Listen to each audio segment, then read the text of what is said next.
In this video, I'm going to talk about in more depth why the sign on the air resistance term in a elementary mechanics problem is always negative for linear drag, and then what we do to handle the sign on that term when we have nonlinear drag. First of all, linear drag means the magnitude of the resistance is proportional to the speed.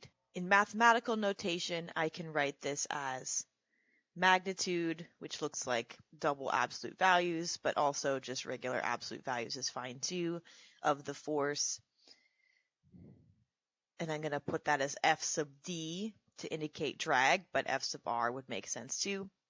Close out my absolute values is equal to some constant K times the absolute value, or in this case, the magnitude of the velocity vector.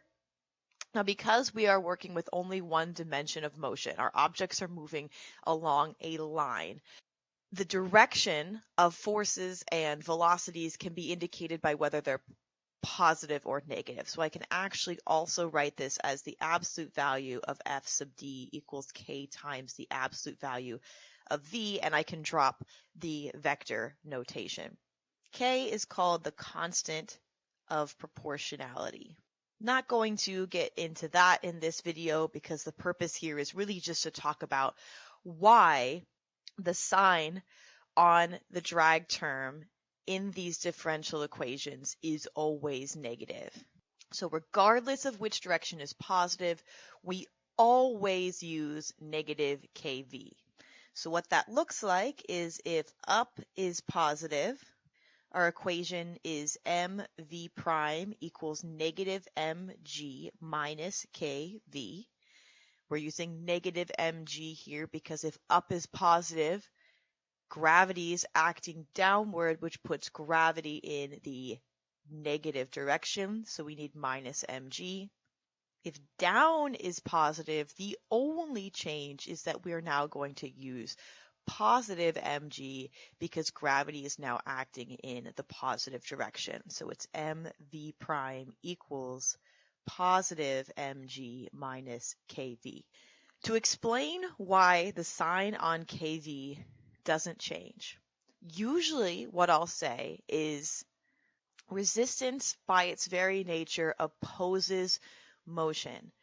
So the sign on the air resistance should be opposite the sign of V. So just mathematically speaking, without thinking about any pictures, if V is negative, then the drag force needs to be positive. And if V is positive, then the drag force needs to be negative. Given that K is a positive constant, the negative sign in front of kV accomplishes exactly what we want. Because if V is negative, negative kV will be a negative times a positive times a negative. That will be a positive number. If V is positive, then negative times positive is negative. So we get the opposite sign regardless because the negative switches the sign of kV. Now I'm going to try to illustrate the same thing with some diagrams. However, my caution to you is that in my experience, the diagrams tend to mislead people more than they help people. But not everybody thinks the same way. So there's maybe some of you who find this explanation a lot more illuminating than the purely mathematical sign argument that I just made. To do this with diagrams, I have to consider all of the possible cases. There are 4 cases because I have 2 choices for which direction is the positive direction, and I have 2 choices for which direction the object is moving. My choices for which direction is the positive direction is either up is positive or down is positive. So in my chart, my first row is going to be the up is positive cases, and my second row is the down is positive cases. My choices for which direction the object is moving are the object is moving up or the object is moving down. In my chart, the first column corresponds to the object moving up, and the second column corresponds to the object moving down. So in the upper left corner of my chart, I'm considering the situation where up is the positive direction and the object is moving up. Regardless of what case I'm in, gravity always acts downward. And because the object is moving up, the resistance has to act in the opposite direction, so the drag force is acting downward. Now, because up is the positive direction, the object moving up means V is a positive number. Up being positive means my force due to gravity needs to be negative. And the drag force being down means that the drag force also needs to be negative.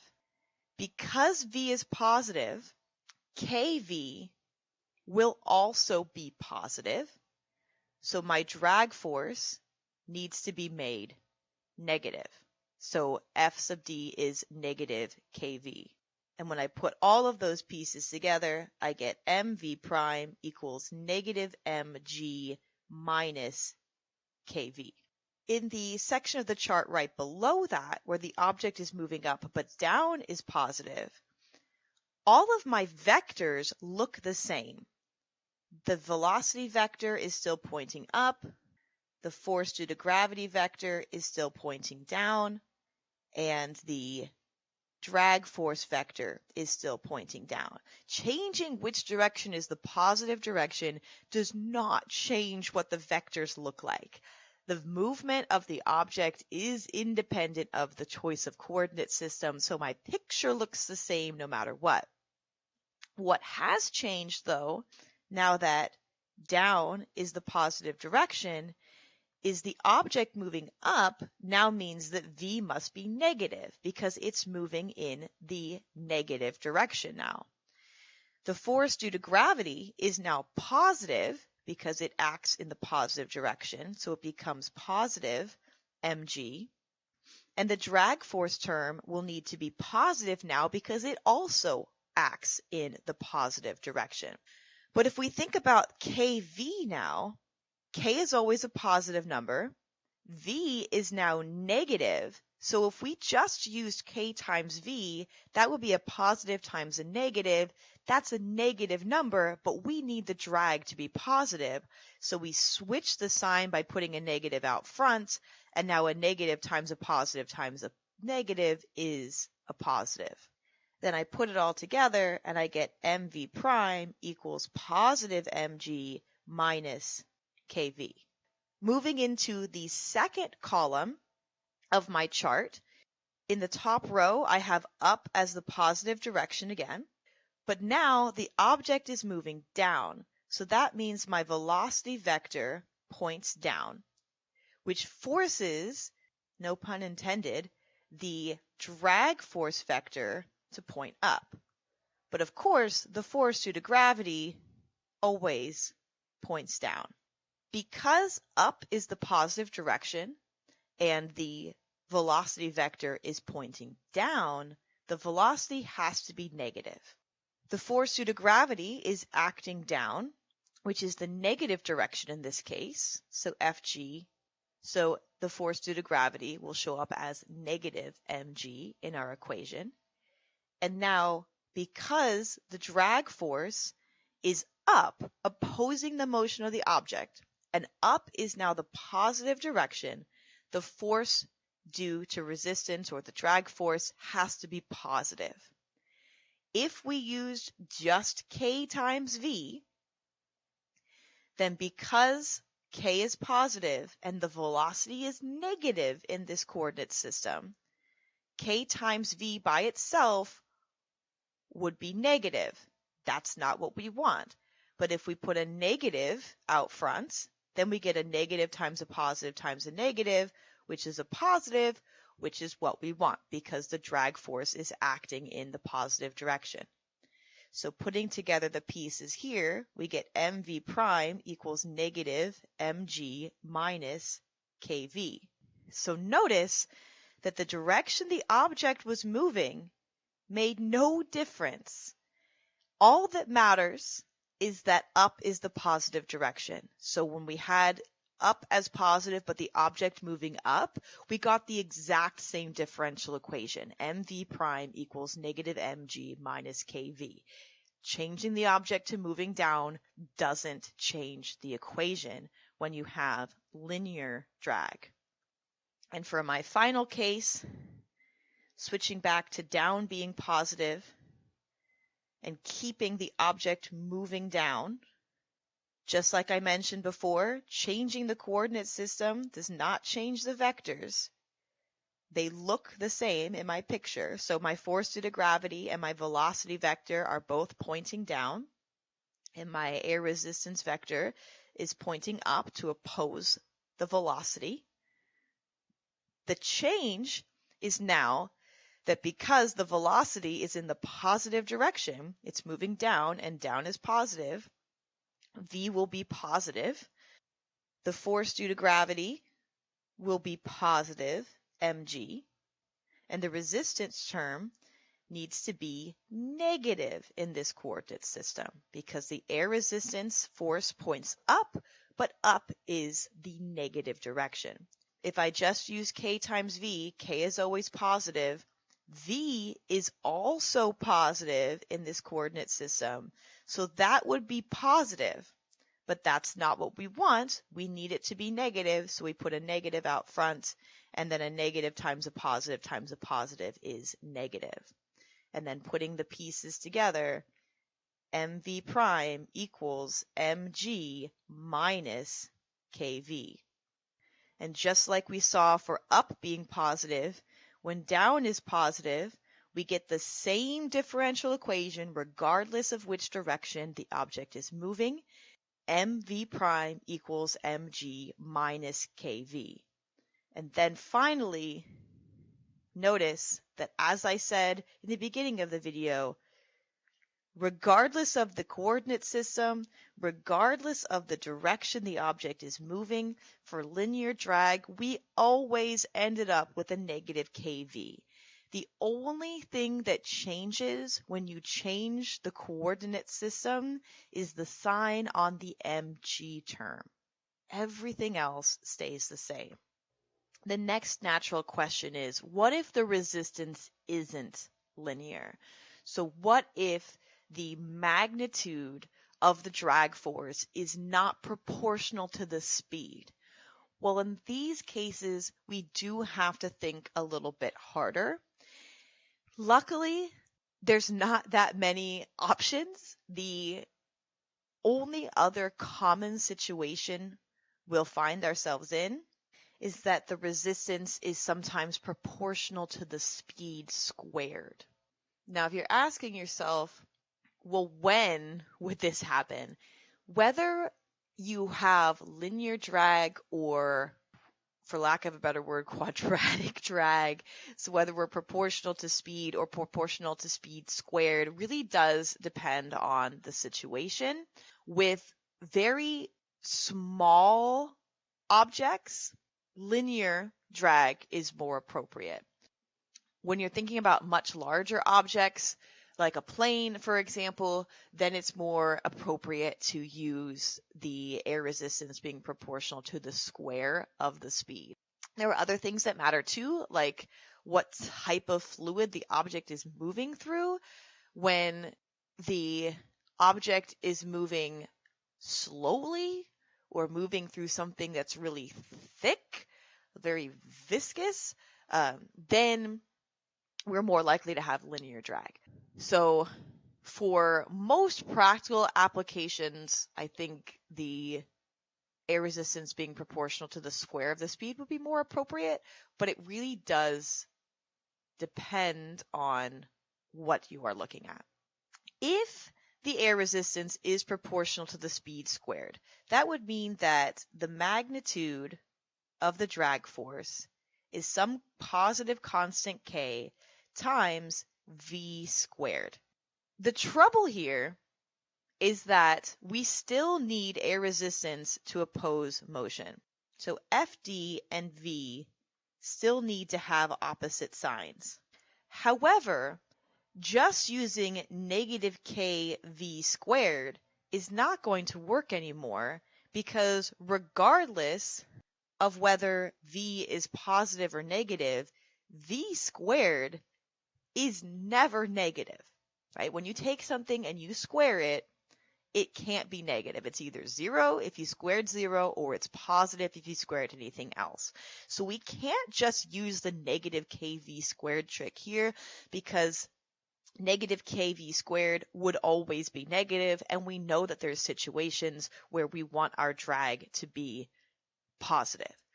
So in this situation, we do have to consider what case we are in. So I'm going to draw the same chart that I did previously, where my first row corresponds to up being positive, my second row corresponds to down being positive, my first column corresponds to the object moving up, and my second column corresponds to the object moving down. Now, the pictures have not changed. They will look exactly the same as they did before, so I'm going to quickly draw those pictures in, but I will talk about the directions of everything as I explain the cases. Starting with the object moving up, where up is the positive direction. That means that the sign on V will be positive. But more importantly, it means that the sign on the drag term will be negative. Remember that kv squared is always positive. So if we want the drag term to be negative, we have to put the negative sign in there ourselves, and we have to use negative kv squared. And the force due to gravity, because down is the negative direction here, will be negative mg. So in this situation, mv prime is equal to negative mg minus kv squared. Now if I change down to the positive direction, the object moving up now means that v is negative, but more importantly, because the air resistance is pointing down to oppose the velocity of the object, the force due to air resistance needs to be positive in this case. kv squared is positive already, so I can just use it as it is. I don't need to put a negative sign in front of it. And the force due to gravity in this case will also be positive, because gravity acts down, and down is the positive direction. So putting the pieces together here, I get mv prime equals positive mg plus kv squared. This is the first time we've ever needed a plus for the resistance term. But again, that's because we are in a very different situation here. It's not linear drag anymore. The drag is proportional to the square of the speed, and that's why we have to handle things differently. Moving to our last two cases, if the object is moving down and up is the positive direction, that means that V is negative in this case. The air resistance is acting up, so the air resistance term needs to be positive, which means we can just use kv squared as it is. It's going to be positive, so we just leave it. And the force due to gravity is negative in this coordinate system because gravity acts downward. So here we get mv prime equals negative mg plus kv squared. And then in the final case, down is positive and the object is moving down. So V will be positive here. The air resistance is acting up because it's opposing the velocity, but that means it has to be negative. Again, kv squared is always positive, so we have to use negative kv squared. and gravity is acting down. Down is positive, so we use positive mg for gravity. So the equation for this situation is mv prime equals mg minus kv squared. Now we've got all the different possibilities. So because the resistance is proportional to the square of the speed, not to the speed itself, every one of these equations is different. The first thing that matters is that if up is positive, you get a negative mg. If down is positive, you get a positive mg. That's not new. That worked the same way for linear drag. But the new difference is now if the object is moving in the positive direction, so either up and up or down and down, then we get negative kv squared. So when the object is moving up and up is positive, or when the object is moving down and down is positive, we use a negative kv squared. Otherwise, if the object is moving in the negative direction, then we use positive kv squared. So if up is positive, but the object is moving down, we end up with plus kv squared. If down is positive and the object is moving up, we use positive kv squared. Now, personally, I don't use this chart when I'm doing problems. I might draw the diagram and I'll go through the same logic, but I don't hold this information in my brain of if this, then that. Instead, I go through the logical reasoning every single time to come up with the equation whenever I'm dealing with resistance that is proportional to the square of the speed. You can handle it however you want, but I think there's great value in being able to understand the reasoning and use the reasoning to come up with the equations instead of memorizing a list of rules. The reason I think this is because if you can understand the reasoning, then you are able to adapt that reasoning to new situations. Whereas if you just memorize a list of rules, those rules will only apply in very specific situations and you will be unable to apply your knowledge in new and interesting scenarios.